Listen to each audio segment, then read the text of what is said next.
Salut à toutes, salut à tous et bienvenue dans cette nouvelle vidéo sur la chaîne C'est mon avis. J'ai passé quelques jours en compagnie du tout nouveau Xiaomi Redmi Note 12 Pro. Alors ça c'est vraiment un smartphone que j'attendais, que de nombreuses personnes attendaient. Ça a mis un peu de temps à arriver, ils sont un peu plus longs que d'habitude, je sais pas pourquoi. Le Redmi Note 12 est sorti, le Redmi Note 12 Pro est sorti, on va avoir aussi du Xiaomi 13 Lite de dispo désormais, donc il y a plein de modèles de notre marque chinoise favorite qui sont sortis ces derniers jours. J'ai passé justement quelques jours en compagnie du Redmi Note 12 Pro, j'ai plein de trucs à vous dire à son sujet, on se retrouve tout de suite après le jingle.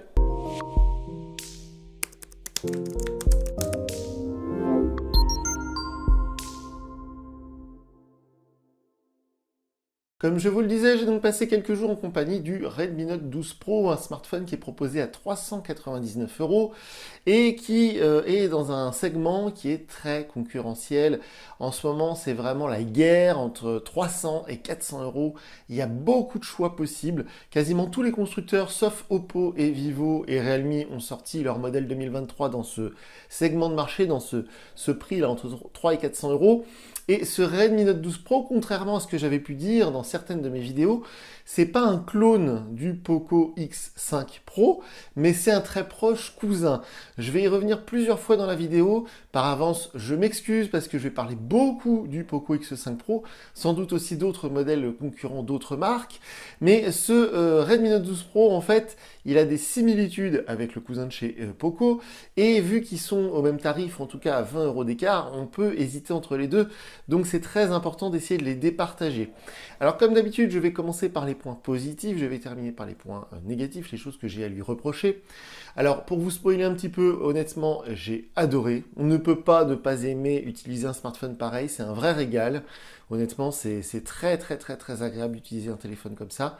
Mais il y a des choses quand même regrettables. Franchement, il y a un truc notamment que je ne comprends toujours pas. Et on va y revenir ensemble. Alors on va commencer par quelque chose qui est assez commun, je commence souvent mes vidéos là-dessus. On va parler du design. Alors malheureusement, vu que je le voulais tout de suite maintenant, quand j'ai été l'acheter chez Boulanger, il n'y avait que le noir qui était dispo, d'ailleurs c'était chez Darty, pardon.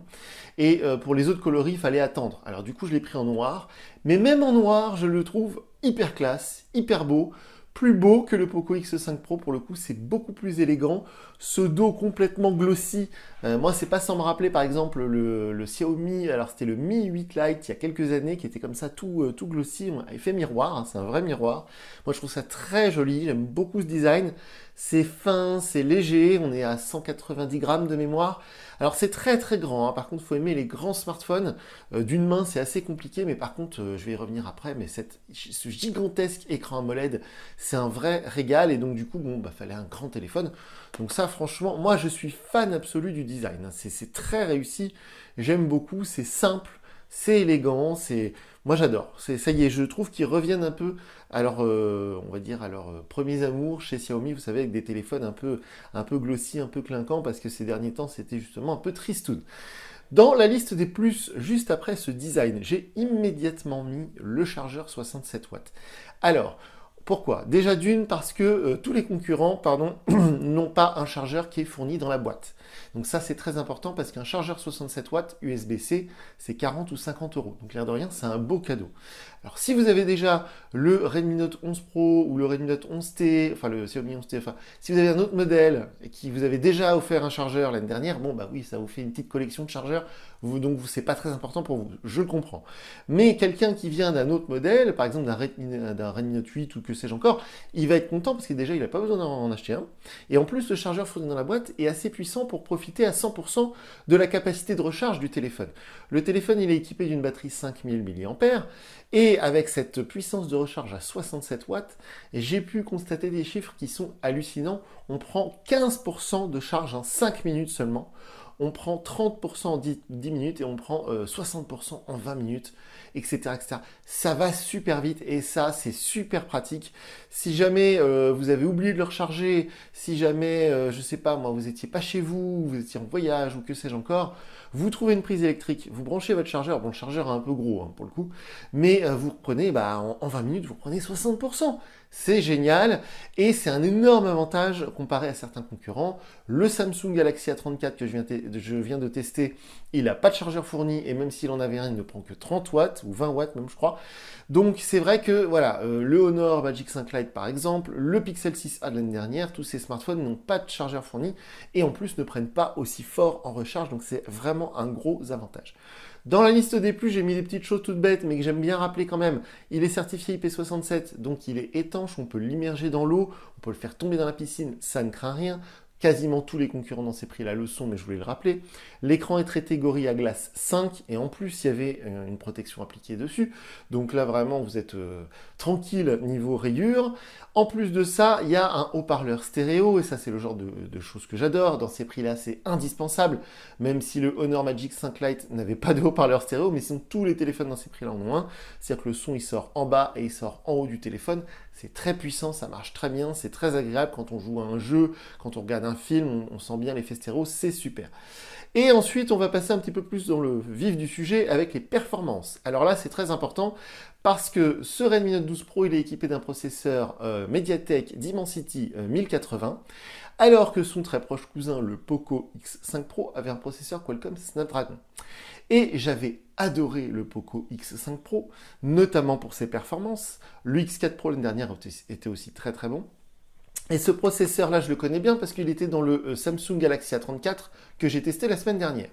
Donc ce processeur Dimensity, il fait la 5G bien évidemment, il est performant bien évidemment, mais si vous regardez le tableau de bord, c'est mon avis, je vais vous mettre le lien sous la vidéo, vous pourrez constater que les chiffres que j'ai obtenus avec l'application Geekbench 6 sont un petit peu meilleurs du côté du Poco X5 Pro, notamment sur la partie graphique, notamment sur le GPU, la carte graphique, on va dire ça en gros comme ça, que sur ce Dimensity. Donc si vraiment vous cherchez les performances en jeu, le Poco X5 Pro sera peut-être un peu meilleur, alors que les deux normalement se valent et sont vraiment des concurrents et proposent les mêmes performances, en tout cas au quotidien honnêtement, on ne peut pas se plaindre de la performance, c'est super fluide, en plus on peut bloquer le mode écran 120 Hz, je vais y revenir après, c'est super fluide quoi qu'on fasse, le multitâche c'est un vrai régal, j'ai installé des jeux évidemment, ça tourne comme un charme, donc là au niveau des performances il n'y a rien à redire, j'ai la version la moins chère ici de mémoire, c'est 6 Go de mémoire vive, il n'y a pas besoin de plus, ça tourne super bien, donc de ce côté-là, il n'y a pas de problème, même si, encore une fois, le Poco X5 Pro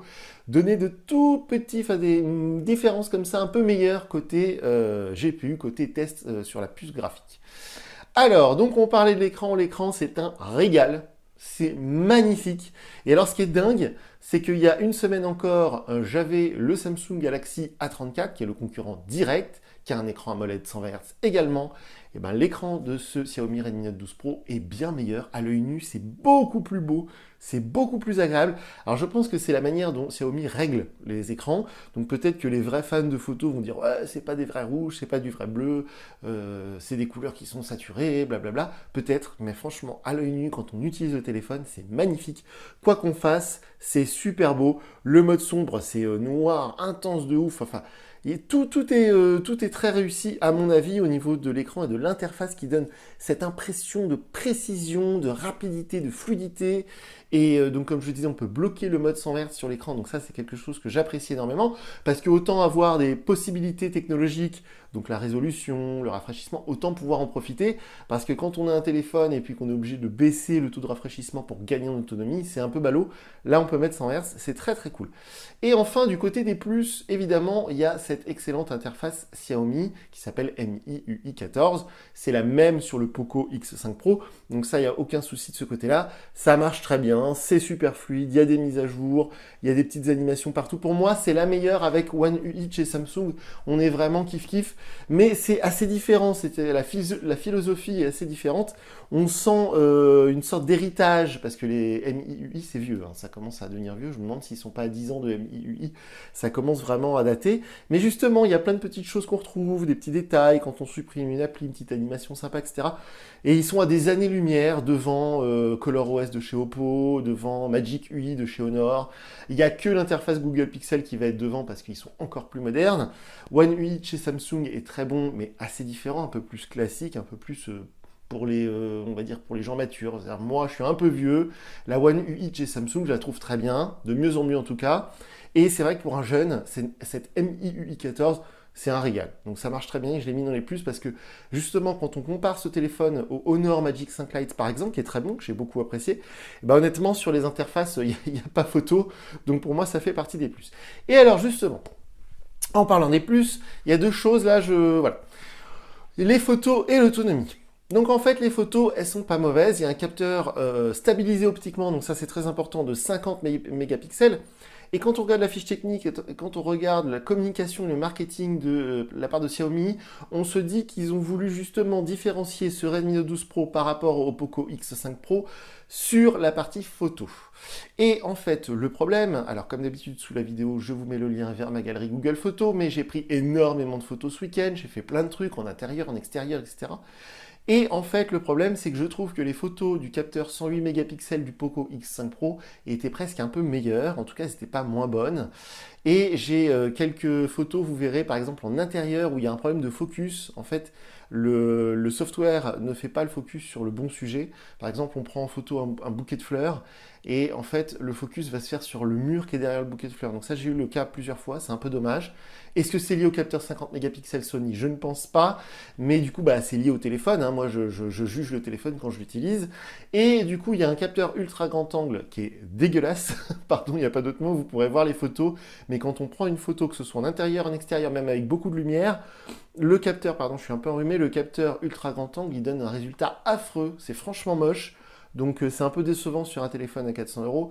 Le capteur selfie fait de très bonnes photos, ça, il n'y a pas de problème là-dessus, même si ça fait un peu quand même, hein, c'est toujours, même si on désactive l'amélioration du visage, on retrouve des photos pas très naturelles en selfie, hein. Ils peuvent pas s'empêcher de lisser le visage, d'améliorer la peau, etc. Moi, je trouve ça un peu désagréable, mais il y en a qui aiment beaucoup. Donc voilà, sur la partie photo, je suis un peu mitigé, je ne l'ai pas mis dans les plus, parce qu'évidemment, ça fait de très belles photos, hein. Je ne veux pas vous induire en erreur. Si vous achetez ce téléphone, vous prenez des photos en vacances, etc., vous allez les trouver très belles, hein. Le capteur photo est très bon, il est stabilisé optiquement, il n'y a pas de souci là-dessus. Mais, si on compare avec son cousin, le Poco X5 Pro, même si c'est pas le même capteur, même si c'est pas la même philosophie, le X5 Pro, dans mon souvenir, les photos étaient très bien également. Et face à certains concurrents, alors le Samsung Galaxy A34 m'a un petit peu déçu, mais les photos étaient très bien. Le Honor Magic 5 Lite, pareil, il y avait des gros défauts, mais les photos étaient très bien. Le fameux Google Pixel 6a fera sans doute de meilleures photos. Et il y a d'autres concurrents comme ça, je ne vais pas tous les citer, mais honnêtement, dans ces prix-là, généralement, on a de très bonnes photos qui sont assez équivalentes. Voilà. Donc, le Redmi Note 12 Pro que j'ai dans la main ne fait pas de mauvaises photos, pardon, mais c'est pas le meilleur pour moi. En tout cas, peut-être qu'il y aura des mises à jour, peut-être que ça va s'améliorer. Mais de ce que j'ai pu en voir, c'est pas la nouvelle référence photo sur ce segment de marché. Et enfin, dans les plus, j'ai mis un plus moins parce qu'on bascule du côté obscur, là on bascule du côté des défauts parce que moi j'ai eu un souci avec l'autonomie. Le problème est que j'ai eu le même souci avec le Poco X5 Pro. Et là on va faire une toute petite parenthèse parce que quand j'ai testé le Poco X5 Pro, j'étais déçu côté autonomie et tout de suite j'ai dit, par rapport au X4 Pro, il est plus léger, il est plus fin, alors qu'ils nous disent qu'ils ont la même quantité de batterie que l'année dernière, 5000 mAh. Et tout de suite, je vous ai dit, moi je pense qu'ils nous ont mitonné, il n'y a pas 5000 mAh de batterie là-dedans, ils en ont enlevé un peu et ils nous font croire que c'est la même qu'avant. Et il y en a certains d'entre vous qui m'ont dit, oui mais non, parce que tu peux télécharger des applications pour vérifier la quantité de milliampères. Alors non, en fait c'est faux. Si vous téléchargez des applications, il y en a plein effectivement qui sont censés vérifier la température de la batterie, le voltage, etc. Sauf que pour avoir par moi-même, pendant des années, c'était mon métier, remplacer des batteries sur des iPads, des iPhones, des MacBooks, ce que vous voulez, sur toutes les batteries, ils avaient une toute petite plaque de composants qui en fait fait le lien entre la carte mère, donc le matériel, le téléphone, le PC, la tablette, et les cellules, désolé, il y a mon chien qui ronfle hein, derrière, et les cellules de lithium-ion. Et c'est cette petite plaque de composants, hein, ça n'est plus ni moins qu'une sorte de BIOS en fait, on va dire, et vous pouvez la tronquer, parce que même moi j'avais une machine au magasin pour reprogrammer les batteries d'iPhone et par exemple remettre à zéro le nombre de cycles. Donc moi je ne doute pas un instant que des fabricants comme Xiaomi, comme Oppo, Vivo, ce que vous voulez, ils font dire ce qu'ils veulent à la batterie. Moi, je pense qu'il n'y a pas 5000 mAh de batterie là-dedans, c'est pas possible, ou alors, vraiment, le processeur consomme trop d'énergie, l'écran consomme trop d'énergie, etc., etc. Parce que là, s'il y a 5000 mAh de batterie, comment est-ce possible qu'un Pixel 6a, qui en ait que 4000 de mémoire, voire moins, et plus ou moins la même autonomie. Moi, l'autonomie, elle me satisfait. On peut tenir une journée sur une charge.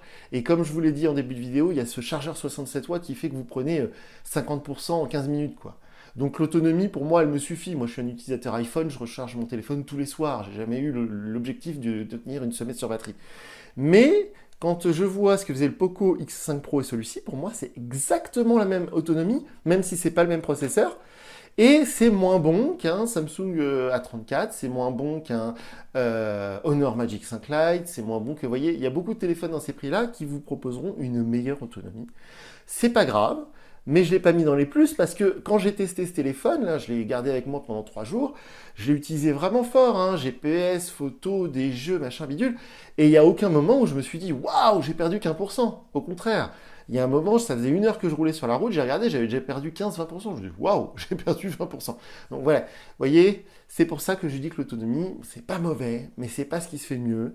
Et encore une fois, moi je pense qu'ils nous bidonnent sur le chiffre de la batterie.